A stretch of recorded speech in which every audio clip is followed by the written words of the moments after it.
I saw Kiss of the Spider-Woman. I knew nothing about it. The only thing that I knew about it was that it was Jennifer Lopez in it. And I never even saw the trailer. I only saw the poster. So I thought this was going to be like a horror, thriller, mystery type movie. And no, it was not that at all. It was a musical, which, I mean, I don't mind musicals. They are what they are. There's some really good musicals and there's some really bad ones. However, this one I think is right in the middle. I guess this was a passion project for Jennifer Lopez, and she actually got the help of Ben Affleck to fund it because Lionsgate didn't want to put up all the money for it. And you can kind of tell in this. I think there's elements where it's like it's supposed to look fake. The whole movie is about I forget the character's name, but there's two guys in a jail. One guy just recently put in, and he's supposed to find out information that the other guy that's already in prison has for this revolution that's taking place in Argentina in the 1980s. And in order to get the guy to open up, this new guy, I forget his name. It'd be better if I remembered his name, but I forget.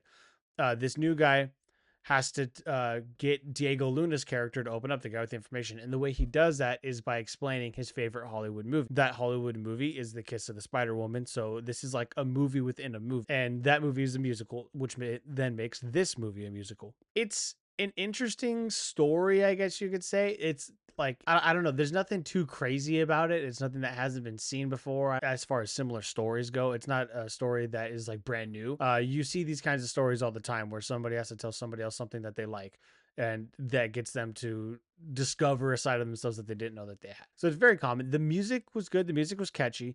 I would say the costume designing and the set pieces were great. Like, I don't think a lot of people have been talking about this movie for an Oscar, but I think for sure it could get a nomination for set design and costume design. I don't see why not at all. However, just the story itself, it does start to drag a little bit. I believe this movie is just barely over 2 hours, and it really doesn't need to be. This can be condensed down into like an hour 45. And again, it's a musical. I'm not going to go out of my way to see musicals, but usually every time I watch one, I'm pleasantly surprised. And I was surprised by this one. Again, going into it expecting it to be a thriller or a murder mystery or something like that, and getting a complete opposite of that, I was never actually bored. So, but with that, if I had known what it was going into it, I actually might give this movie a higher rating. But this wasn't a bad movie at all.